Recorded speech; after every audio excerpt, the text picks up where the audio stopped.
Hello, everyone, and welcome to the Backseat Admiral on Ion Radio.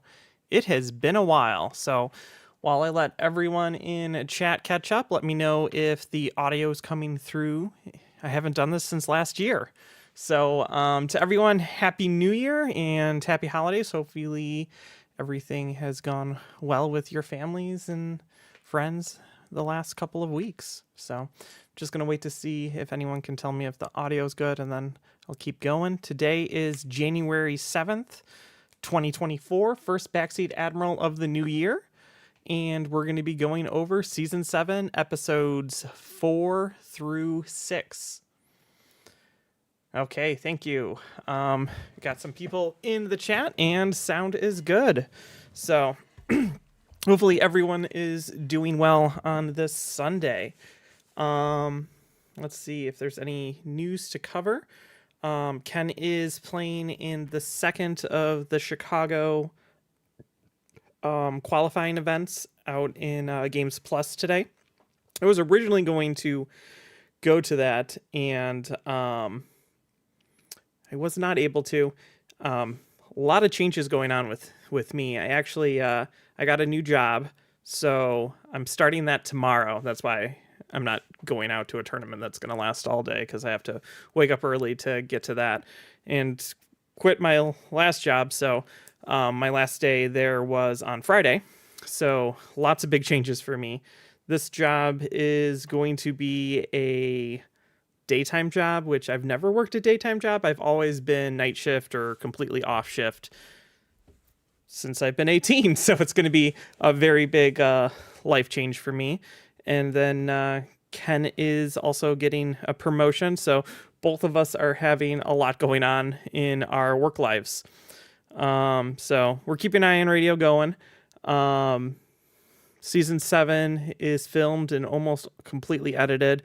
We're about to start filming for Madness coming up, and we're already working on Season 8 moving forward as well. So lots of stuff going on all over the place. So sadly, I have not done a single tournament. Oh, hold on. I have not done any of the qualifying tournaments. I made it to one very small Chicago tournament. I don't even know when that was.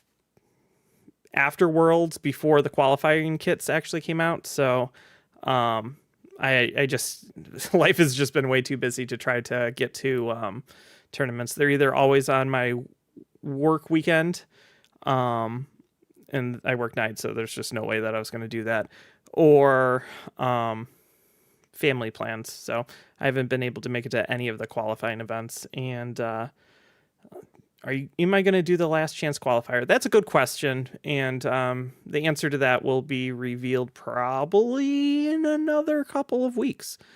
But we'll see. It might be just hard for me to get to Adepticon anyway, just because I won't have any time off yet with my new job. So that's the parts of the problems with life, because life comes first. Yeah, it's been a while since we've done this. Today we're going to be talking about episodes 4 through 6 of Season 7, some really crazy fleets that we flew during that, and then we're going to be revealing the winner for this time period too. So a lot going on. So let's start getting to it. Okay, so like I just said, we're going to be covering episodes 4 through 6. We got our Everyone Brings Bombers list. We have a very MSU heavy list. How many hammerheads can you really get on a table? And then we have like a Gar versus Imperial, like kind of like fighter ball. But neither of those lists can really be legal anymore because of the changes to points and things like that, specifically in Onager. So we'll actually be touching on that a little bit. So let me make sure I'm in my right episode. So episode 4, and let's get started. Okay, so in episode 4, also I got a brand new monitor because my one monitor died. So one from 2K to 4K, and then everything all the resolutions for all my stuff is off because I haven't done this in a while. Okay, so this episode was Jerjerrod versus Count Dooku. Ken played Jerjerrod, I was Count Dooku, and we both brought a bunch of bombers and quite a few ships. This is the Gar fleet is a very fighter focused, not Gar fleet, CIS fleet is a very fighter focused fleet, and the Imperial fleet's actually a very maneuverable fleet. Ken just really wanted to try some things out with like the gladiators that you haven't seen recently. So here's my Dooku fleet. Dooku sitting on a Recusant class support destroyer, mainly because I want to be able to fly fighters, and this does this better than the light destroyer due to the fact that it has more squadrons. And it's a more longer range ships. Like, you have blue dice instead of red dice, but you lose a red dice out the front at range, so you actually just want to sit in medium range instead of long range, which is how you normally would fly a Recusant. So I got Count Dooku on there. Teek's really good, especially on a Recusant when you are flying squadrons, because you just Teeks to get whatever token you want, and then you have just squadron dials rotating through. So if you need a maneuver, you can gear up a nav. If you need a heal, you can do that. If you're already stacked on tokens and you haven't been using them, just grab another squadron and you're just pushing more squadrons. You have flight controllers because CS fighters love extra dice, and the more dice you give them, the better they get. But that's true with really anyone, but they all have usually swarm, so it's pretty good. You have reserved hangar deck to bring back those vultures when they die. Boosted comms because you would like to reach out as far as Patriot Fists can reach out.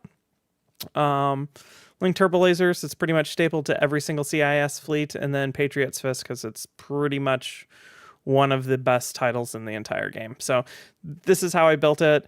The plan was always basically just to do squadron dials and then Teeks like nav or engineering or whatever I needed for the time period. The next ship is also not a legal ship anymore due to the fact of the point changes for that they released. I don't remember when they actually released it. Everything in the last like 6+ months has been very blurry because been very busy. Munificent class star frigate Wat Tambor, who is now I believe 9 points, but let me double check that. He's still worth 9 points. A lot of people boo-hooed it, but the change was needed and a good one, I believe. Let's see, Watt is now... Yep, 9 points. Still really good, and he can just keep a ship alive almost forever. Engine techs, I think it's just funny to have on a Munificent because then you can just move so fast, and people don't expect it to like do a 90-degree turn and then like whip around the other direction with engine techs. It's pretty funny.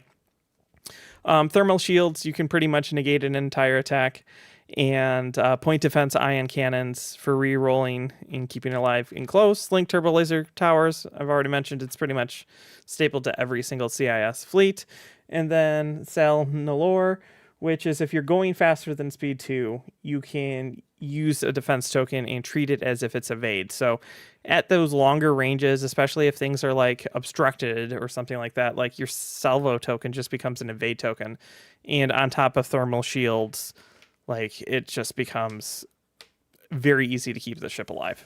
Even though it's not the flagship, but it's easy to keep alive. The next ship is a hard sell battle refit. It has reserved hangar decks just to bring back that other vulture, and link turbo laser towers because it's what you do. For fighters, I decided I wanted to try DBS 404 for the first time. I've never really done well with it. Hyenas, red dice in general don't agree with me. So adding another red dice was nice, but I don't think there was ever a time that I spiked damage in this game past 3. Like most of the time it ended up being 2 because I don't know if I ever didn't have a blank in it. Or Ken didn't re-roll into lower. Other people can hit this and hit off 6 damage, but not me. Then I had 3 hyenas, so 4 total because of DBS 404, and then 4 vulture droids. So the idea is you have 4 of each. This is a huge activation advantage for very little points. And then you can have your 4 vultures just fly forward. And with flight controllers, you can get a ton of dice in on this. And hopefully they clear something out. And if they don't, they die. And you can bring 2 of them back. So it's like you're running with 6 vultures. And then after you've cleared it out, you can go in and you can just bomb away with the hyenas to their heart's content. So that's kind of the build.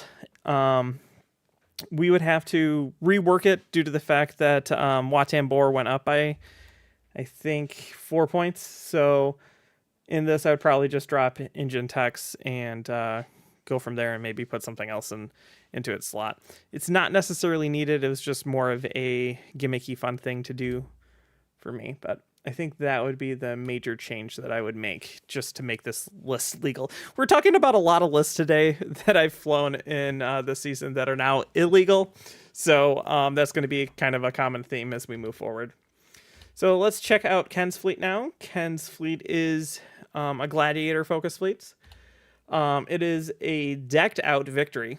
It's a Victory 2 class Star Destroyer with Moff Jerjerrod, expert shield techs, gunnery teams, auxiliary shield teams, disposable capacitors, and linked turbolaser towers, point defense ion cannons, and the Harrower title. That's how we get on here the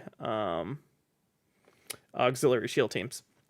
So expert shield tech is actually a really good officer card if you don't have anything better for a Victory, because it has the 2 redirects, but not a ton of shields. I feel like when you're a Victory, your shields disappear really, really fast.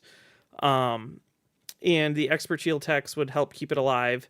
Bombers love pestering this thing because it only has the blue anti-squad dice, so it's very easy to kill with squadrons. So expert shield techs, I feel, help that. Gunnery teams just allows you to throw more dice longer. Auxiliary shield teams gets you higher shields on the side. Disposable capacitors and gunnery teams combined is like a ton of firepower downrange. Link turbo lasers to reroll those. Point defense to hurt fighters, and Harrower to get a little bit more maneuvering. It's pretty good. Personally, I would not put Harrower and auxiliary shield teams on it with Jerjerrod specifically, because Jerjerrod just allows you to turn better, so you don't really need to turn better, but that's just me. Next ship, you have a Gladiator 1 class Star Destroyer with Admiral Montferrat, which was a bane of my existence in this game because my ship already has 1 less red dice at long range. My Patriot's Fist, because of the class of Recusynth that I have. So then losing another one, it's like 2 red dice, and then Patriot Fist, so you're at 4 dice when you're used to rolling like 6. It really, really hurt my attack power with that. Ordnance experts, auxiliary shield teams on this again, which I'm not actually against auxiliary shield teams on a Gladiator. It's pretty decent for that. External racks, good to add extra dice, didn't help Ken. And then demo title, so you can shoot after moving, which is always good. Then we have a Gladiator 2 class Star Destroyer with engine techs to make it go faster, expanded launchers, and Insidious.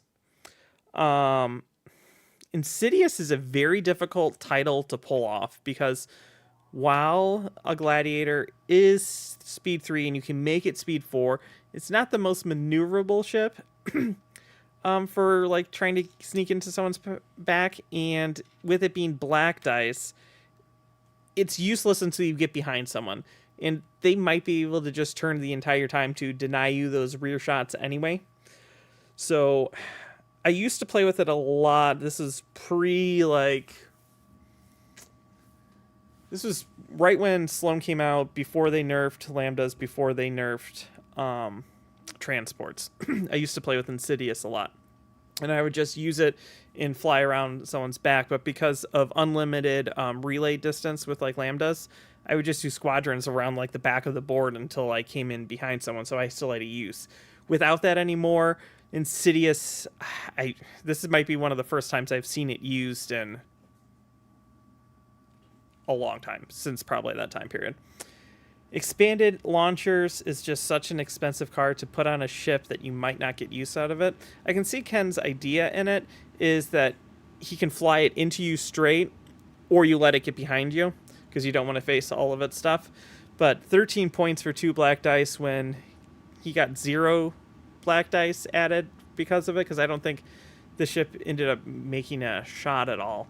It's so hard to not just take external racks, because for 4 points 2 dice is a great cost, and you can add it against like fighters if you really wanted to as well. Expanded launchers are just extremely expensive. I feel like what is it, rapid reload might actually be better for an Insidious build, because then you can use your side if you could get behind someone, because you're probably not going to get your front arc into someone's rear, but you might be able to get your side if you turn behind them. So maybe if you were doing that, rapid reloads would be more beneficial out of the 2 overly expensive ordnance cards. Okay, a Gazanti, Admiral Titus, and boosted comms to command fighters, because that's really all this Gazanti needs to do, is command the fighters. With Jared Gerard, you can turn, so you don't really need a pass nav necessarily. And and then Titus just helps you lower the speed of someone else, or increase their speed to try to get Insidious on them. For fighters, he has Major Rhymer, so you can throw black dice farther, and TIE Bomber Squadron, he has 5 of them. Kind of the idea of this is, if you can get an Alpha Strike in, Rhymer will help you throw through a fighter screen instead of having to fight into a fighter screen, so you can get use out of your bombers before a fighter screen. But with just bombers, there's no flak in this. This fleet very much so struggles against squadrons. So if you look at this, the strongest squadron against squadrons in this whole fleet is actually Major Rhymer, which is kind of crazy when you think about that, because TIE bombers are just a black dice, 2 blue, okay, kind of respectable, but it doesn't want anything to do with fighters. 1 blue and 1 blue. So this whole fleet very much so struggles against fighters. You can't lock them down, and then they can just you don't have anything to kill them. Yeah, like you can shoot your entire fleet into a squadron, and the squadron might survive for the round. So that's about it. The only major thing I would say that I would change, keeping the theme of this, which is wanting to use both types of gladiators and use both gladiator titles, is I would drop Expanded Hangar and maybe go rapid reload, but probably just external racks, because external racks is just so good. So let's go to comments. Let's see if anyone's making any comments, and then we'll go ahead and talk about the objectives and how this game actually played out. Let's get this ready.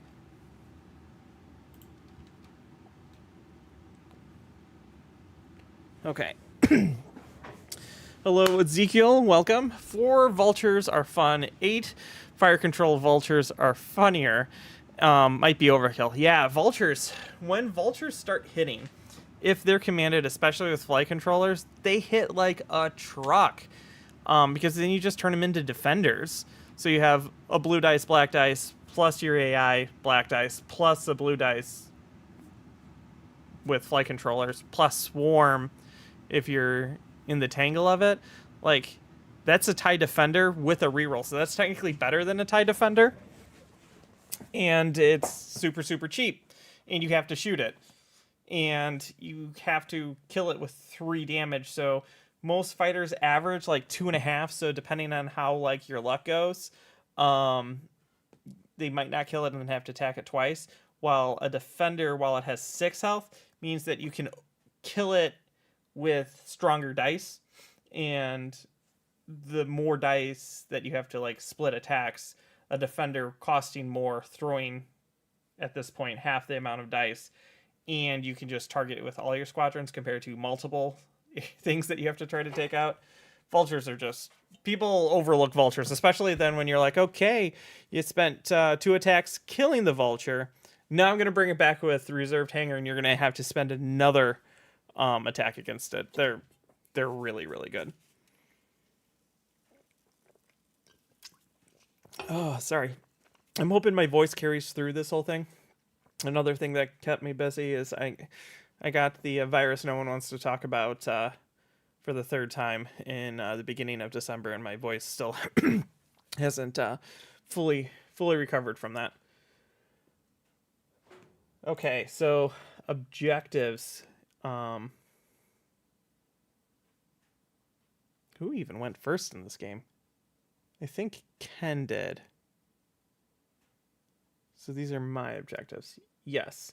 And he chose infested fields. So let's switch over to that. Okay, so my objectives are precision strike because I have a bazillion bombers and ships that can do crits.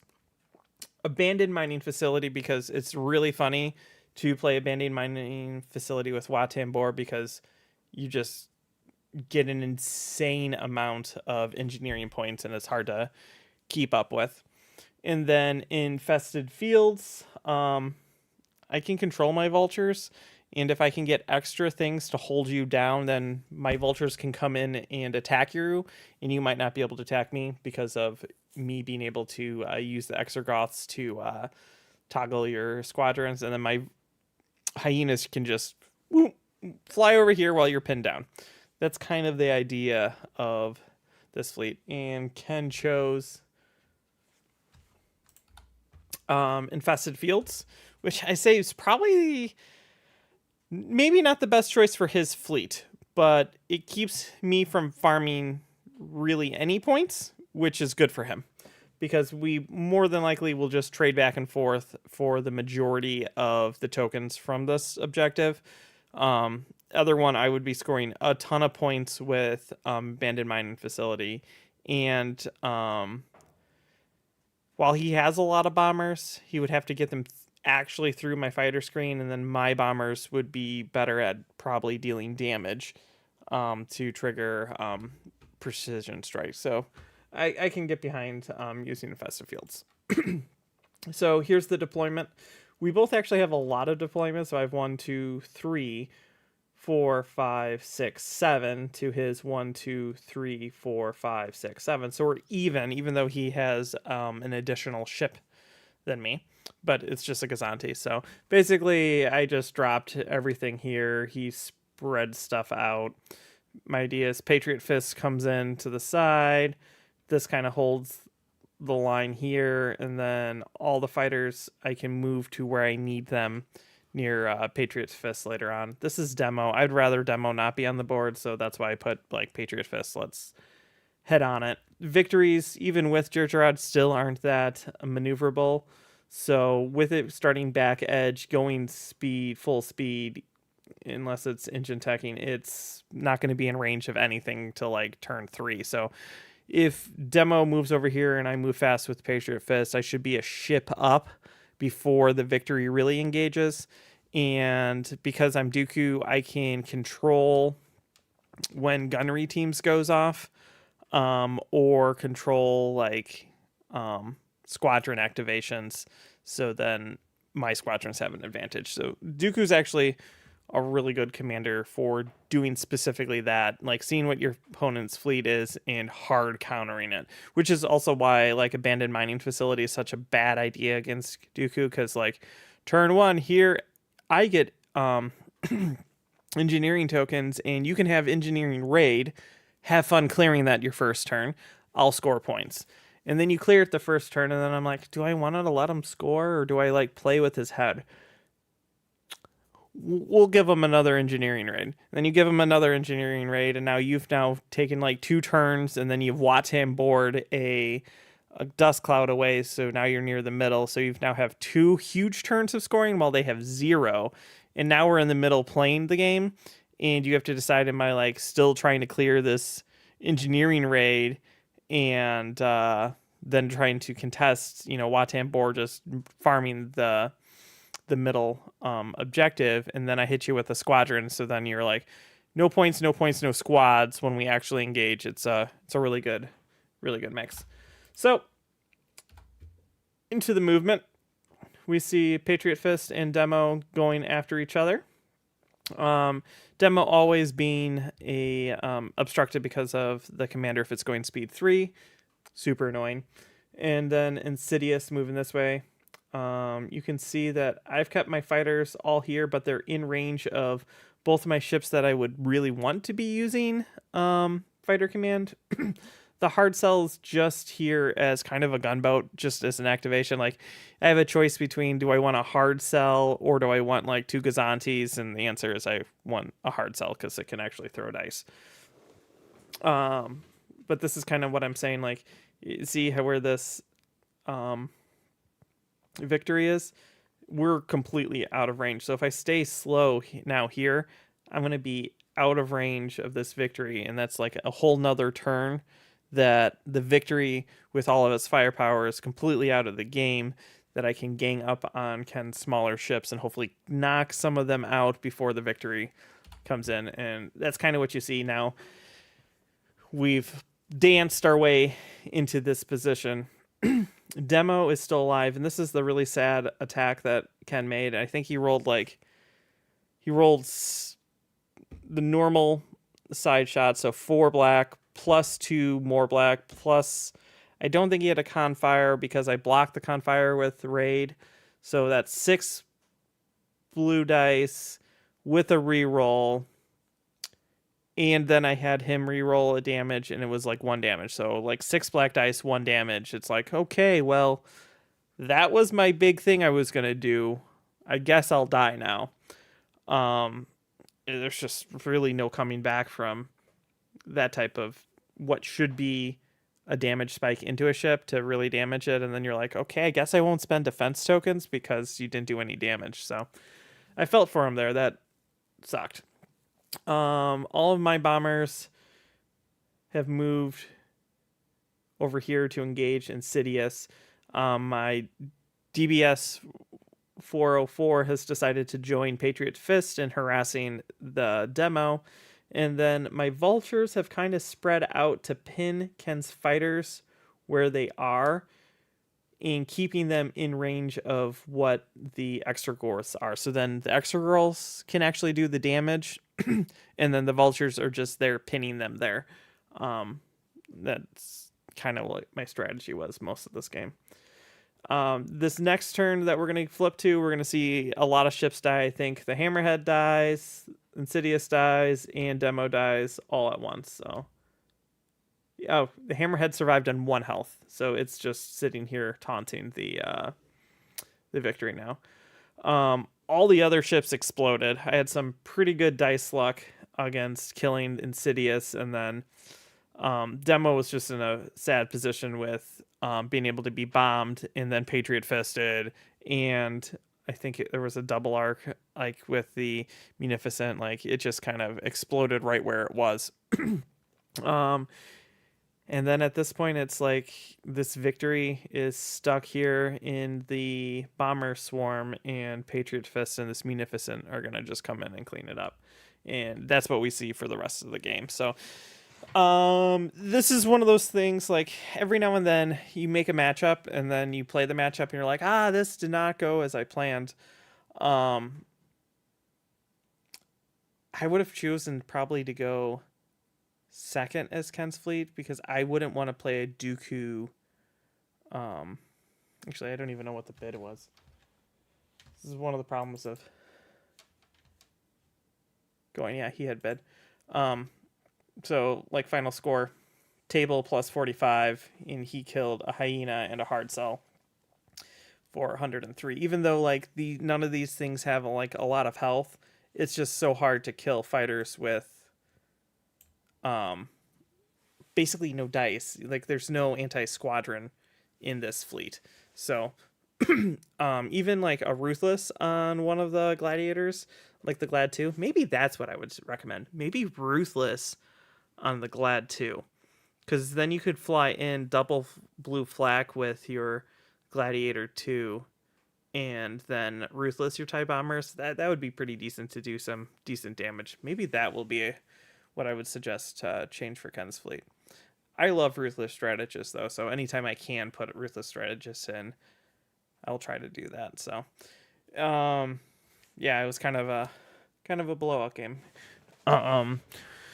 And Ken's dice did not show up whatsoever, which, like, man, that one black huge attack with demo, I think still probably haunts Ken's in his dreams right to this day. So that's that for that match. If you guys have any questions or thoughts or concerns on that one, put it down in the comments. I'm going to start getting ready for our second match now.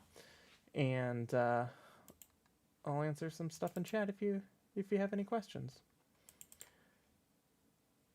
And that.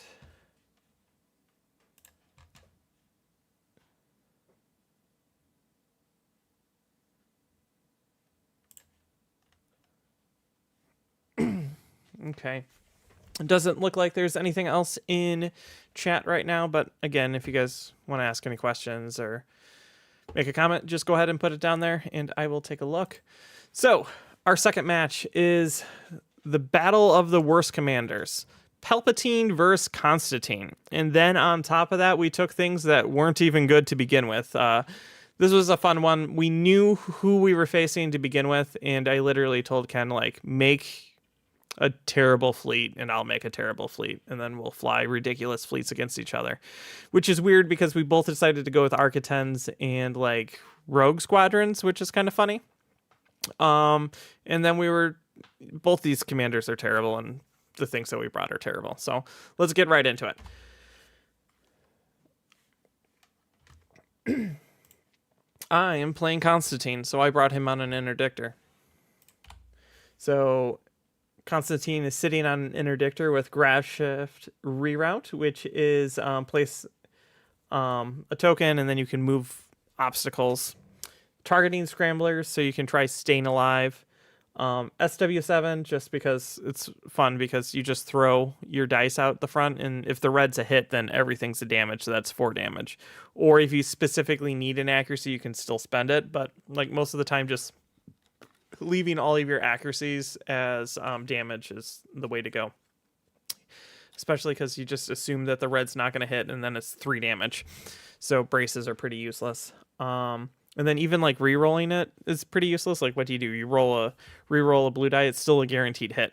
SW7s is one of my favorite cards. And then Interdictor, because doing Grav Shift or targeting Scramblers twice in a turn is fun. The next ships are 2 identical Architen class light cruisers with turbo laser reroute circuits on them. That's it. Nothing fancy there. Then we have a Gazanti with CommsNet, just to give tokens out to the other ships, because it's got nothing else to really to do. It's an activation, and it's token passer. Fighters. These are a lot of fighters that I've never used before, because they're pretty overexpensive and terrible. And this game proved that they are pretty overexpensive and terrible. So first we have Gar Saxon coming in at a whopping 23 points. If you have Intel, which really isn't used anymore, or Relay, which also is like hit or miss, considering 2 of the factions don't have it at all. And if that ship activates at distance 1, it suffers 1 damage, which means that if somehow you were to engage a Lambda on turn 1 before it activated and you stayed with it, it would die on turn 6. So it's not very good.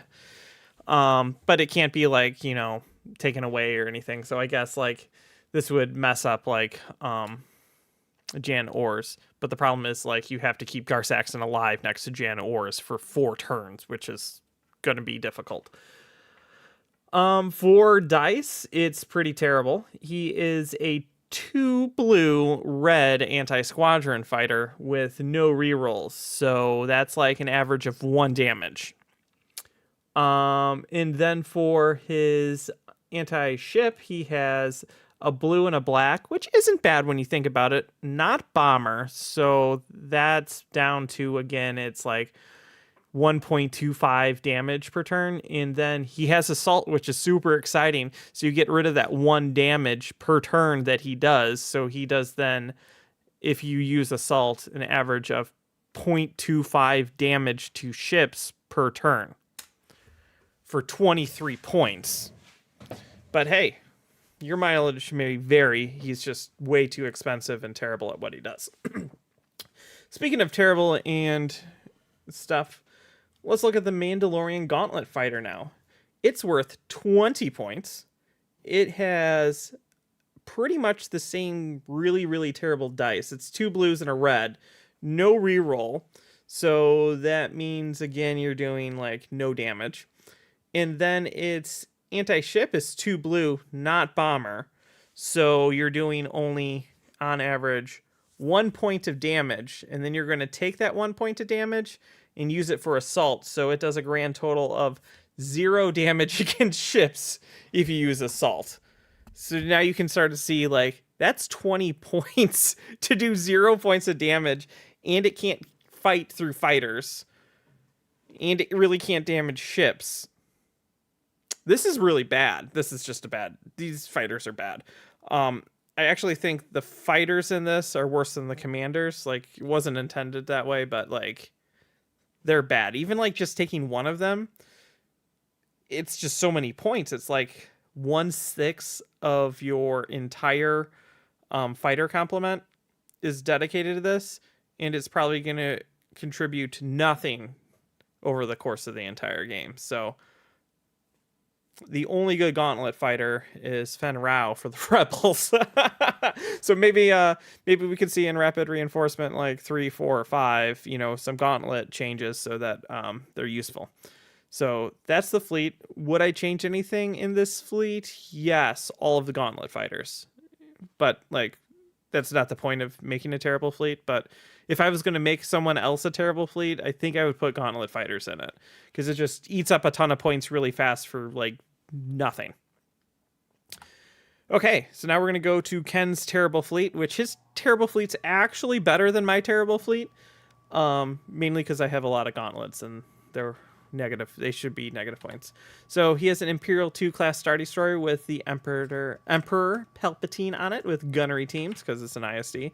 Electronic countermeasures, which is funny because SW7 says I don't even care you have electronic countermeasures. And then dual turbo laser turrets, which is a terrible card. Ken keeps trying to use it, but it's pretty terrible. So it goes pretty well in a terrible fleet. Victory 1 class Star Destroyer with Minister Tua, gunnery teams, XI7 turbo lasers, and electronic countermeasures. Wait a minute. We said terrible ships, and this is actually a decent ship. Besides the fact that it's a Victory 1. But Minister Tua helps keep it alive. Gunnery teams I don't really necessarily like on Victory 1s. It worked out in this game because we were flying too close together, but like gunnery teams, you're only throwing really 3 dice around because the likelihood that you're in close range out the front of 2 ships is pretty small. XI7s is just a great card though. Next ship is an Architens class light cruiser with Captain Nita and turbo laser reroute circuits. This is a good ship as well. For fighters, we have 3 VT-49 decimators, and we're gonna look at this and compare it to a gauntlet fighter, because a lot of people also don't like decimators. I actually really like decimators. Ken really likes decimators, but people don't like it. But like 3 anti-squadron dice means that are black means you have 0 chance of really hurting anything with a defense token, specifically a scatter. But on average, you're going to do, let's see, what is that? 0.75 times 3. So you're going to do like 2-ish damage, which isn't bad, but sometimes you spike to that 3 and then braces are pretty much useless because they're going to take 2 damage. And then you have 3 blue dice non-bomber. So that's on average 1.5 damage per turn, which is 1.5 damage higher than what gauntlets do. So that's pretty good. And then you have a counter dice, which I think Ken's counter did decently. Usually one counter dice when you attack a ship with light hull hell just is going to plink you away like crazy. Speed 3, rogue, 22 points. It's not bad. It actually could use a point drop, I think, if you were going to rebalance things. 20 points would be more reasonable. Maybe see more. But then you like look at this ship and you're like, oh man, decimators look amazing compared to gauntlets. That's because they are. They're way better than what gauntlets are. So those are the two fleets. They're both pretty terrible. The victory's pretty good. Gauntlets are terrible. That's kind of like my takeaway. I'm not going to like critique what we should be taking instead because it was kind of the point of making a terrible fleet. So I'm going to pull up how the game goes and things like that. If you guys have any comments, drop them in the comments, and I will transition over to that in a minute.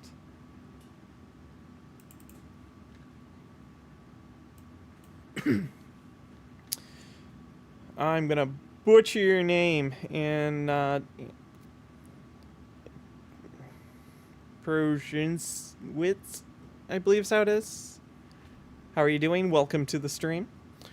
Okay.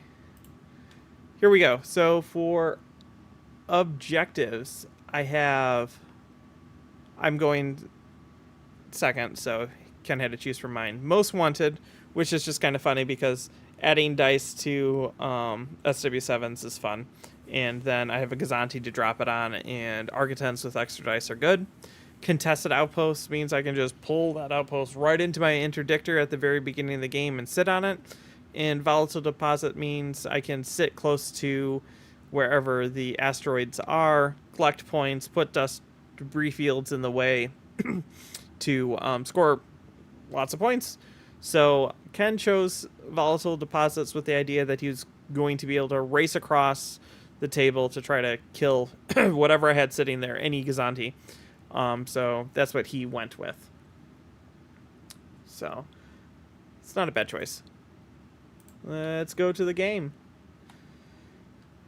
Okay, so here's the setup. You can see that I move obstacles toward me. So this Gazanti is holding down both of these asteroids, and the debris fields are keeping it blocked. I put all of my gauntlets down here, mainly to get some activation advantage or deployment advantage. And the idea is if you want to come against the Gazanti, you're going to have to go through the gauntlets, which is something you should do every single time because the gauntlets are terrible. The rest of my fleet's over here. The idea is the Architens can flank the ships that are coming after the interdictor. The interdictor can use them with Constantine to slow you down and hold you into like a kill zone between two Gazantis and then my interdictor.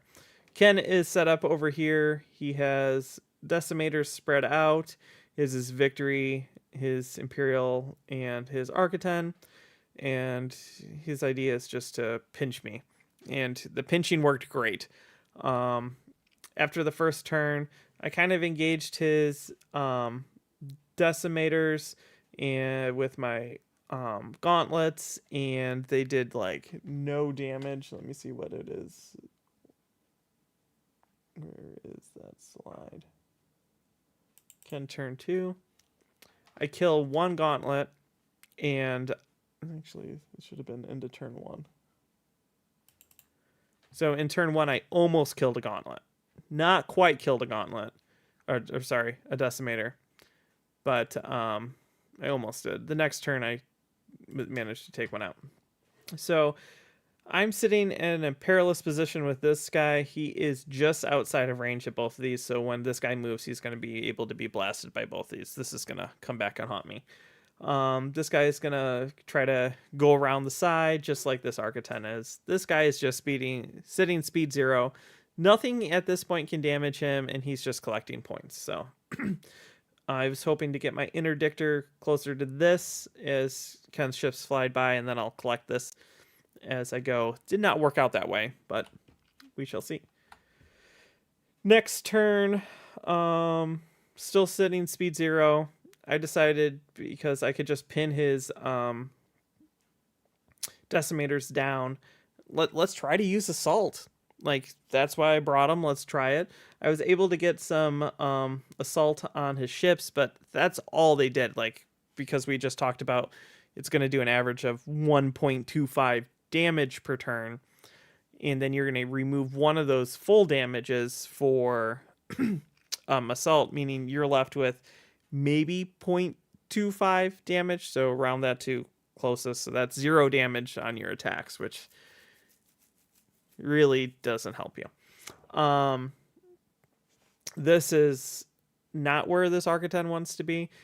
I thought this debris cloud was going, or dust cloud is going to protect it from the ISD for one more turn, and I'm just sitting right inside of its kill zone. And then Palpatine starts going off to toss all of my tokens. Yeah. The next turn, you can see here that my Architons popped. Ken was going speed 3, and I got some nice raid on him with the gauntlets. Woohoo! So he's going to continue going speed 3. I sped up so I could stay in only one arc of his. This was my goal, and not just immediately die when he activated. This Architon exploded. This Architon of Ken's exploded. I'm getting now behind him, but I'm too far out to collect or try to contest this this asteroid here. Ken actually gets this asteroid, so Ken actually scores more asteroid points than me this turn, which is good for him, terrible for me. And then this interdictor is in a terrible position, and it gets into a way worse position in the next turn, so let's jump to that. Oh man, that interdictor is gonna die. I wasn't able to escape Ken, so what I thought was going to happen is I thought Ken was going to ram me and then drop back to about here on it, which would have given me just enough room to get by. But as you can see, his shield dial just didn't touch me. And because of that, assuming that he was going to ram me and then fall back, I wasn't able to escape. And now I'm stuck in between Victory 1 in the position it wants to be, and a double arc into the rear by an ISD 2. Not going to go well. It's going to die. At least I don't get tabled because this Architon's flying over here. Our fighters are now trading blows, and by trading blows, his fighters are doing damage to mine, and I'm just trying to lock him down. The Victory is actually very injured after Architons and other things are flying into it. So I need to start transitioning my fighters to actually attack it and kill it. Doesn't necessarily go well. So on to the next turn. The next turn, the interdictor's gone. He's out of range. I had a very injured gauntlet fighter that was either going to be just in range to try to shoot the Victory or just out of range. It ended up being just out of range. But what that meant was it's now just in range of his 2 ships that have nothing better to do with their lives than to flak it. So in my attempt to try to kill the Victory, I think I gave Ken like nearly 40 to 60 points of gauntlet fighters because they're so expensive. And they were weakened at that point, which like that just really hurts your score. Little Gazanti could drop back down to 0 to collect both of these, and then no one's collecting this. And I think at that point we just fly off into the end of the game because everything's kind of pinned down, can't kill each other, nothing to kill each other. What does Ken's... Yeah, Ken's Victory ends at 3 hull points. So I almost was able to take it, but it's just not enough to punch through with squadrons and then getting pinned by both of his ships. So the final score for this match is... Where is the score one? I do not see it. Give me a second. I have to search through files.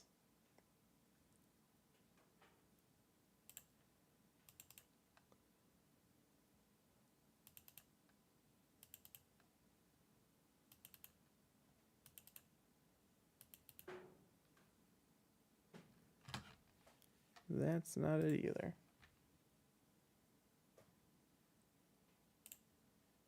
I don't know. Either way, Ken ends up pulling off a victory. I thought I had victory tokens to hold him back, but because he was able to steal victory tokens from me for that turn, like it really hurt my over under, and then the interdictor going down and not being able to take the victory was just enough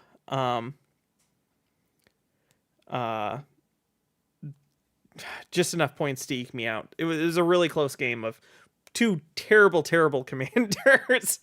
My biggest takeaway from this game really is that gauntlets are absolutely horrible.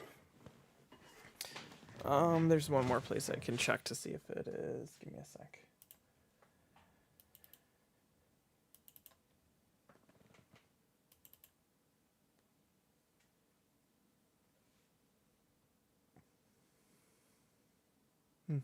File's not there. Oh well. Can't find it. Go back into what I was doing. If you guys have any thoughts or comments on that game, put it in the comments and I'll answer that. Heading in now to our last game. And this is my favorite of the games for this one.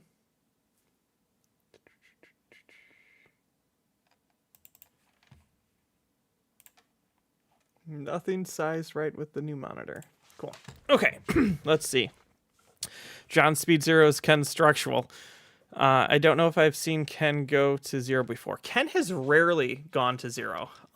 0 is something that I've been way more comfortable doing because I've been doing it since I've begun playing the game. I think my first ever game of Armada, I actually went Speed 0 with a victory. The other player that I was playing because it was just core set at that point. So it was like I get victories and the other player gets like, Sierra 90s and way better fighters and Neb Bs. So my game, he set up and his idea was to fly his Neb Bs into me and then flank me with his Sierra 90s, which is a good idea. But I deployed in a corner and he deployed in the other corner. So then we would fly right at each other and I was second player. So I just dropped a Speed 0 and I let him then fly into my victory to Star Destroyers with gunnery teams and just blasted everything. So he couldn't get behind me. And I've gone Speed 0 since then. Yeah, I can't really remember any time that Ken has really gone Speed 0 except for maybe like a Gazanti sitting on an objective point. Usually it's volatile deposits that you see a lot of Speed 0. If Ken went Speed 0, it was definitely in that. But most of the time, Ken prefers playing like Kraken and MSU fleets, so he's going way faster. Speed 3, Speed 4 minimums, and I'm usually playing... Empire is probably my favorite of the factions, so they're usually a bit slower, so I'm usually hovering between speeds 2, 1, and 0. Rarely do I actually go super fast unless I'm just trying to get away. But yeah, Speed 0 is not something you see Ken do very often. So let's jump into this game. This is Mothma versus Leia, and we have 10 hammerheads on the board, which was really, really exciting to do. I only own enough for 6. And the reason I own 6 is because that's pretty much the limit of how many you can get into a 400-point game reasonably. So if I play a hammerhead fleet, then Ken needs to bring his hammerheads because I don't have enough to do it. But this was actually a challenging game because we both have a ton of ships. Ken actually has bigger ships. I have more ships. So that's kind of how this gets balanced. Let's see. Okay, so while there's a lot of ships, there's not a lot of ships to talk about because we thankfully both pretty much equip them all exactly the same. So my fleet is a CR-90 Corvette A with Leia. Link Turbo Laser Towers and Jaina's Light. The reason why I put linked instead of TRC is because in this fleet, I actually want all my defense tokens to only be used as defense tokens because Leia's on this ship and she's kind of important for the rest of the fleet. Link Turbo Laser Towers is also really good with Jaina's Light to just flak squadrons down. Not that Ken brought squadrons against this, but like it keeps squadrons away from it. Because it's blue range, plus you get to add dice, and Jaina's Light says it doesn't care if it's hiding behind an asteroid or anything like that. So it's a decent flagship. That's it. Then I have 6 Hammerhead Scout Corvettes with quad battery turrets and Task Force Antilles.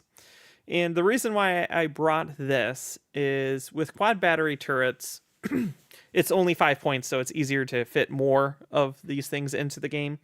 And most of the time, ships will have to close with you quickly to try to kill you before you can kill them because these are scouts and they have range. So I can comfortably sit at speed 1. I have a wall that I'm moving and they're double clicks at once, so I can maneuver easily into pointing my ship directly at you. And then quad battery turrets says that if you're going faster than me, I get to add a dice. And if you're facing down a wall of 6 hammerheads that can all shoot long range at you, you probably want to move into closer ranges to negate the fact that I have evades. That's really one of my 2 useful I'm trying to less words, useful defense tokens for these ships. So you want to close in on range.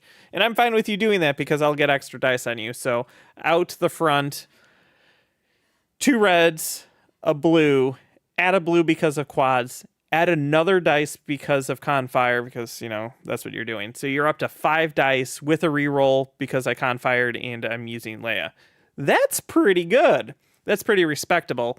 And if you just add only blue dice, that's usually guaranteed 3 damage plus whatever one of the reds comes up as, and then you reroll it. So that's like 4 damage-ish per attack. Not bad. And if I somehow double arc you, then that's 2 blues out the side. That's pretty good. Not going to lie.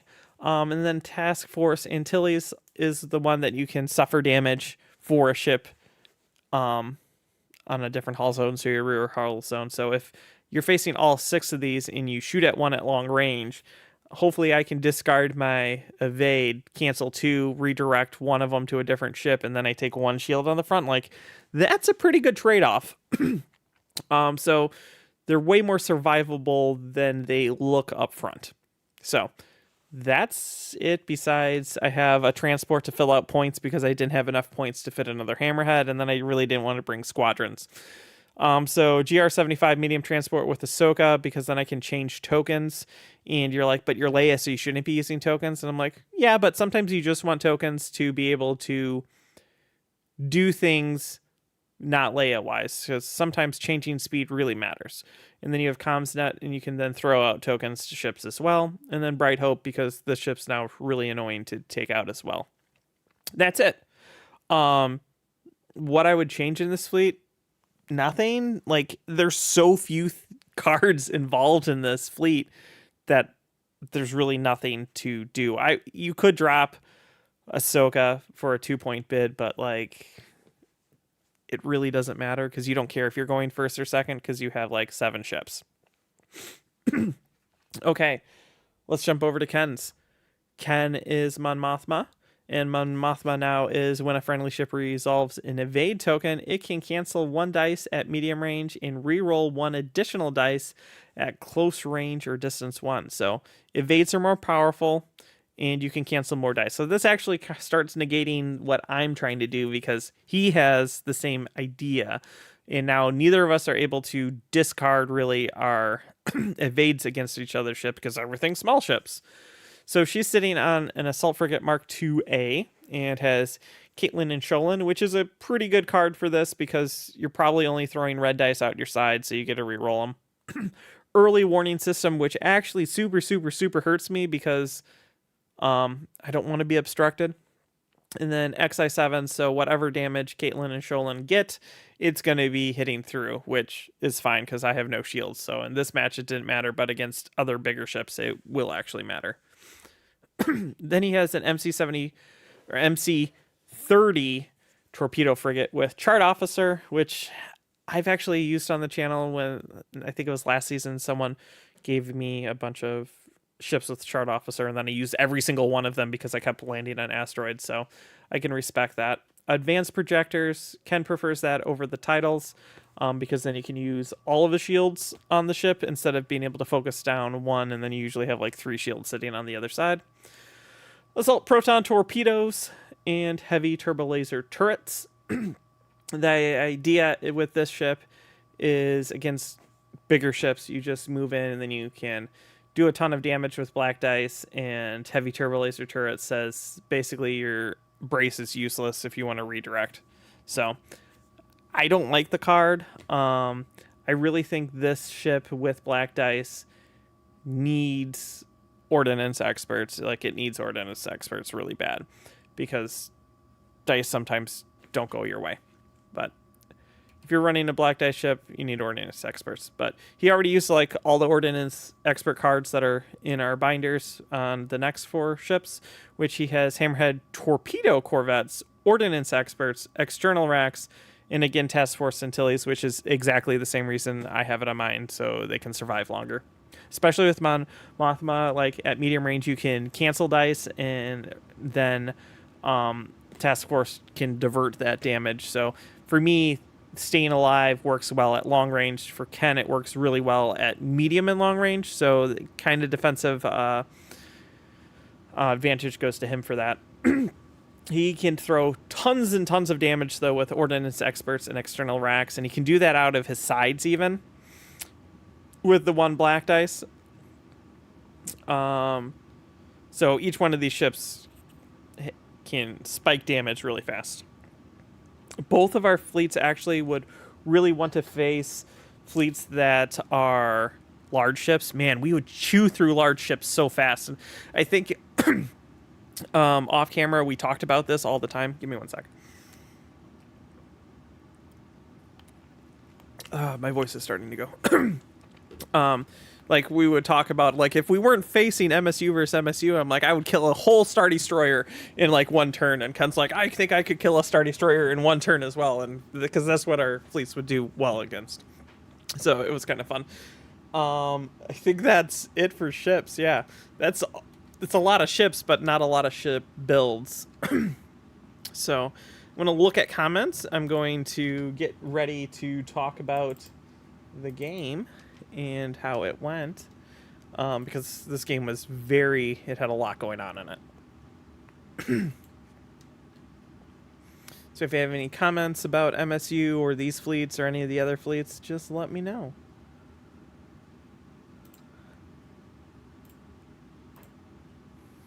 Okay, let's see what else. My last farming game was 2 Kazantis hovering next to the asteroid fields. Yeah. If I had a second Kazanti, I would have split them apart and had one on either side. And then dare you to move toward one of them and still score the other ones. Yeah. Kazantis are really good points in farming ships, so I agree with that. Okay, so I believe Ken won the bid and chose to go first. Let me double check that.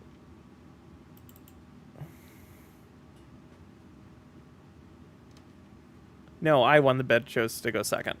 So I have Ion Storm, which means that all of my crits can do extra fun stuff, and I can score off ships as they try to get to me, which is also really works well into this fleet idea of I can go slow, you have to come into me fast to try to get near the objectives, not the objectives, the obstacles, which I put all out on my side so my ships don't get the stuff.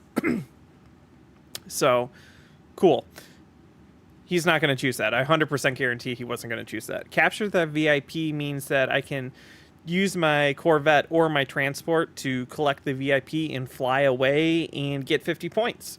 So that's 50 points right there, for free. That's another reason why the transport's there. And then the last one, Solar Corona, because I have 7 ships and having full activation or deployment advantage against you is big. I think Ken chose correctly. He chose Solar Corona because everything else was going to be really, really bad for him. So then we go into deployment. And Ken has to deploy first. So he deployed his Corvettes, torpedo Corvettes like this. His MC-30 here with his assault flagship behind it. And I kind of did this corner deployment. So this obstacle was just kind of really in my way. So I had to like space my Corvettes out, or hammerheads, and then I have my flagship here, and the idea is I can come around and just fly away, and then the transport's literally, it's just an activation. It's doing nothing this entire game because I don't need it to do anything. That's it. What I did, though, that's confusing, and I'll actually explain it fully here. I know we started mentioning it in the after action report, but I chose this far edge, the same edge that we were deploying on, as my Solar Corona. And that's kind of counterintuitive because most of the time, like, you would want to deploy your ships over on the other side in Solar Corona, so then the opponent has to fly into you with it. But looking at how Ken set up, I thought that I might be able to sneak an advantage by doing it this way, because of what our ships were. So if you look at his ships and where he wants to go, he's probably going to want to try to go for my flagship. So my flagship's going to go in between his 2 ships along this edge in a way. So to shoot at my flagship, he's going to have to shoot into the Corona. Now, my ships are going to try to pin his ships against the edge of the table, which is what we see end up happening. And I don't really care about Solar Corona because I don't really need the accuracies. So Solar Corona against the MC-30 with the ships that I have 2 red dice. If you're at medium range, a blue dice plus a medium blue dice gets added after the fact, so can't be affected by Solar Corona, plus a con fire. So I have 2 dice that are going to be probably blue that are after the initial die roll that can't be affected, and more than likely will be long range. So that's 2 red dice, dropping it down to 1 red dice. If the red dice is going to be an accuracy, which it probably won't be, it's going to be a blank for me. So the only dice that's probably going to come up as an accuracy is the blue dice in medium range, and I don't care because I'm going to add 2 more blue dice in with quad battery turrets and con fire, and then I get a reroll the red blank into whatever it is. So if I dive into the Solar Corona, I'm not going to get much negative effect from it, and then I'm attacking a MC-30 and I need 2 accuracies to actually do anything. So if I lose the 1 accuracy I get, that's no big loss because that dice is lost anyway. That's kind of my thought process on this. And then the assault frigate has EWS, early warning system, so I'm going to lose a dice there anyway, so I could just drop a red dice and it's probably going to go faster than me, so I'm going to get to add 2 blue dice anyway, which is the majority of my firepower anyway. So losing a accuracy before those 2 dice get added doesn't really matter to me, because as long as I can roll in the dice, even if it's long range, so roll in, start with 2 dice, obstructed down to 1, roll an accuracy, goes away. I've already rolled my pool, and then I can add dice in. Quad battery just straight adds a blue, and now because I have a blue in the pool, I can add an additional blue with con fire. Like, I figured mathematically it didn't matter to me. But what it does matter is for Ken. So his ships are a red dice, a blue dice, and a black dice. So where he wants to be is close range. To get to me in close range, he has to go faster. And because of where our ships are, he's going to be shooting into the Corona. So when you have one red dice and that's it, if it rolls an accuracy, you're done. And he doesn't have add effects like I do to negate that. So if he is shooting me, is he's going to need to come into me like this while I'm going after his other ships. If he rolls an accuracy, he loses his entire attack, not just his his accuracy, if that makes sense. Or if he's now at medium range, the blue dice becomes an accuracy. Now he has a red dice. He confires in on that. He has 2 red dice. I can cancel one of them or have him re-roll it with my evade and then shove it to a side with the title. So that's what I thought about before this game. And it kind of worked, kind of didn't. So that's why I set up with Solar Corona where it is. Mainly a math type of, I don't think it was going to affect me regardless of which side, so I needed it to affect Ken. And of course I've clicked off of this now, so here we go. Okay, so after the first turn, we've just started positioning. And my wall of hammerheads went forward, and you can see my Corvette's right behind my picture here. It's like right there. And it's my flagship is there. And you can see Ken's ships are now moving. Instead of right into the kill box of I'm going to melt it in a minute, he's going to now have to fly into the Solar Corona, which is kind of what I want. And his hammerheads, he either has the choice of going slow, and I get to pepper him down, not adding blue dice, but shooting more firepower into him for longer, or he has to speed up and I get extra dice. So it's a win-win. And then it becomes a mess. Like, there's so many hammerheads going every single which direction in this shot.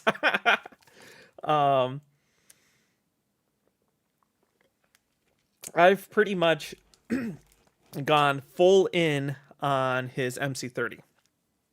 And because the MC30 is so fast, if I don't kill it soon, it's just going to get away. It's going to do damage and fly away. So I'm fine with it doing damage, but I need to kill it.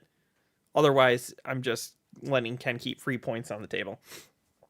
So I'm focusing on that. Ken's focusing on whatever hammerhead he's able to get into sight, but because I have more hammerheads and more ships than him, I have activation advantage in this case. He has to move first as first player, and then we can just time it down that I don't allow him to get really shots. And then with him wanting to use the MC30 and the assault frigate first, I already know what his 2 first activations should be, which then allows me to do my hammerheads in whatever order. And the MC30 only has 4 health. I am more than happy to just ram it to death. The assault frigate only has 6 health. Again, I am more than happy to sacrifice hammerheads into this. I don't even necessarily need to even shoot it. I could just ram it to death if it gets stuck here. So he has to now figure out a way to escape it. I think as soon as I started ramming, he's like, "Oh, this is going to be terrible. I gotta fly out of here." But to fly out of there, that means I get more dice. So, I mean, look at how messy this is, across the top of the table. You can see, the cards are already popping up, and then here, every single one of my ship has, tons of damage. His ships have tons of damage. It's just a bloodbath. I managed to take out his MC30, and I took it out before I gave it a chance to try to fly away, try to activate another turn. And to do that, I negated shots on the assault frigate. He almost killed my flagship, but I was able to juke to the side. These are mine. I've killed so far one of his hammerheads. I have 1, 2, 3, 4, 5. He's killed one of mine. So it's just a slow attrition on both sides. Next turn, a lot of things popped. Ken is now down to 1 hammerhead, and I'm down to 1, 2, 3 hammerheads. So he's taken 3 of my hammerheads out on this. And then we pretty much can call it at this point, because nothing's going to be able to kill anything else, and everything just flies away. So this is a really fun game to play. I I killed the torpedo frigate, 3 hammerheads. Ken killed 3 hammerheads.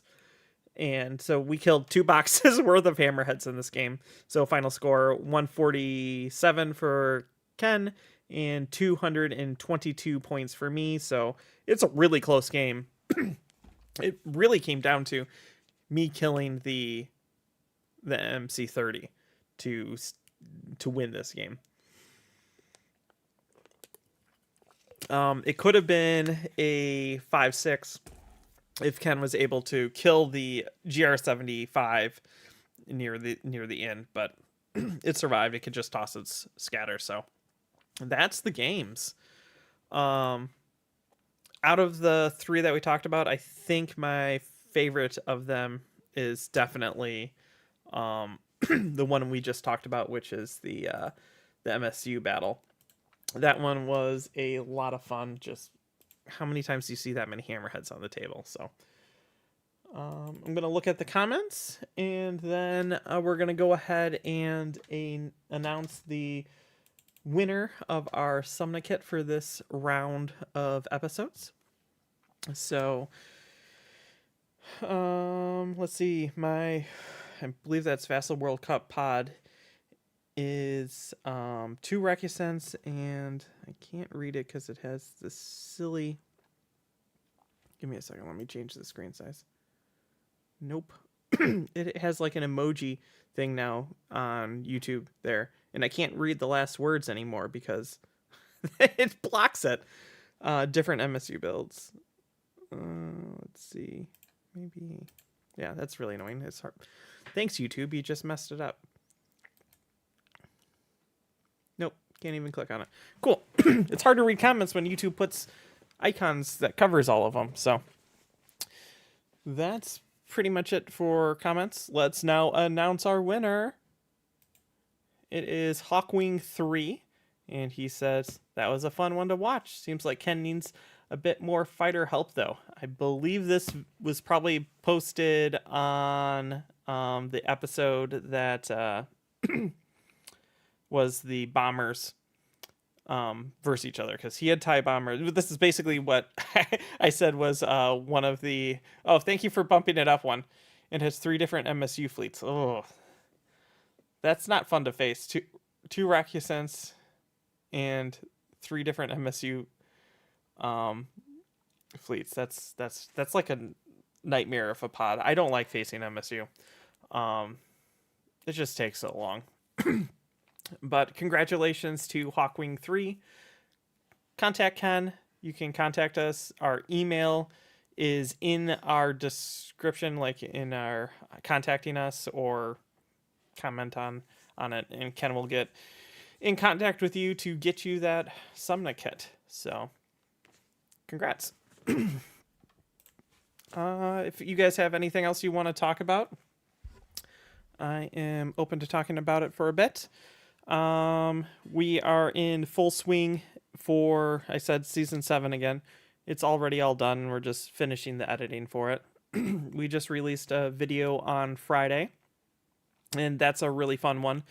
And that was just a fighter battle that was really cool. Ken's also working on the Star Trek Alliance. I don't know if you guys... I know most people are here for Armada, but I would highly recommend checking that out. So it's Attack Wing, but it's a campaign made by the same people that made that standalone like AI campaign for X-Wing. So I don't really play X-Wing, so I don't know what it's called, but a lot of people really like that. So this campaign is for Attack Wing and uses like the same idea of system. And Ken's recording on his own, and then he like sends me screenshots, and I make suggestions on maneuvers and things like that. And because I'm not necessarily directly involved playing it, I get to sit back and I get to enjoy watching it. And I actually really enjoy the way Ken's been filming and editing it, and it's definitely something you guys should check out. Just, it's short, it's fun. Ken tells a good story. It's really corny, which is what you want from like a Star Trek type, I'm not gonna say spinoff, but like, you know, he doesn't take it too seriously, by taking it seriously. So you guys should totally do that and check that out. So that's coming out in a couple weeks, and then more of season 7. I think we're finishing season 7 before we do Madness. So we found what our Madness fleets are. So I'm going to be start pulling them out in the next couple of days. So I really haven't had a chance to look at them yet. But Ken and I are going to film that up. We're excited for Madness. We're doing a smaller pool of people this time. I think we're doing 8 fleets instead of 16, which is what we did last year, mainly because of time constraints and things like that with us both switching roles. Well, Ken's switching roles, I'm switching jobs and roles. So like that's going to take up a majority of our time right now. So still lots of good things to look forward to. Congrats to the winners. Yes. Take first and pray to the dice gods against the MSU. Yeah, definitely. And also the Recusant. So hopefully you can dodge out of there. Still doing RT, and is RT Rogue Tech, or is that RT as in what I do as a job? I think you're meaning job because I was talking about job. And the answer is yes. So before I was working at a standalone emergency room as the only respiratory therapist in the building on night shift. And now I'm taking a role that I will be the respiratory educator for a very prominent Chicago children's hospital. Not naming names, but you guys could probably figure it out. So that's going to be my new role. So I'm going to be strictly education and training respiratory, helping out, training nursing, coming up with how ventilators work and how we should be using them in the hospital. So I'm very excited about the job. It's going to be a big change going from only working ever night shift to now working only day shift. So who knows? It's going to completely change my life because I've never worked day shift. So now like I don't have to, I feel like I waste days switching back and forth, because even if you work one day a night shift, you have to like prepare the day before to work night shift. And then the day afterwards is wasted anyway for night shift. So like, I feel like I've wasted so much time, especially recently when you have like a kid and like, you're like, I'm going to go to bed. It's 9 o'clock in the morning. And then I'm going to wake up and it's going to be like 3 o'clock. Well, that's not really good sleep because you're getting 6 hours of sleep. But now I've missed like an entire day with him. Does that make sense? Like, night shift stinks, but hopefully the change. I have a long drive from where I work now, so you win some, you lose some, different parts. So I'm excited about that. The Star Trek is fun for sure. Yeah. Like I said, I keep telling Kat this too. I'm like, I get to just be an enjoyer of something on our own channel, which is really rare because I actually edit most of the videos unless it's a Ken specific thing. So not having to film it, not having to edit it, and just getting to add like advice in while he's playing it from because he usually just does it over like Messenger. He sends me a picture. He's like, what would you do in this case? I'm like, this is what I would do. Or like he asks me like what type of upgrades to put on him because I know the game Attack Wing technically better, even though I haven't really played in 8 years. So it's really fun to see how he does that.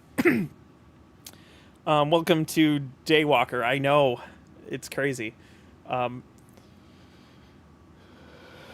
Nights is 100% better than afternoon. So this is going to be a tier list of shift working.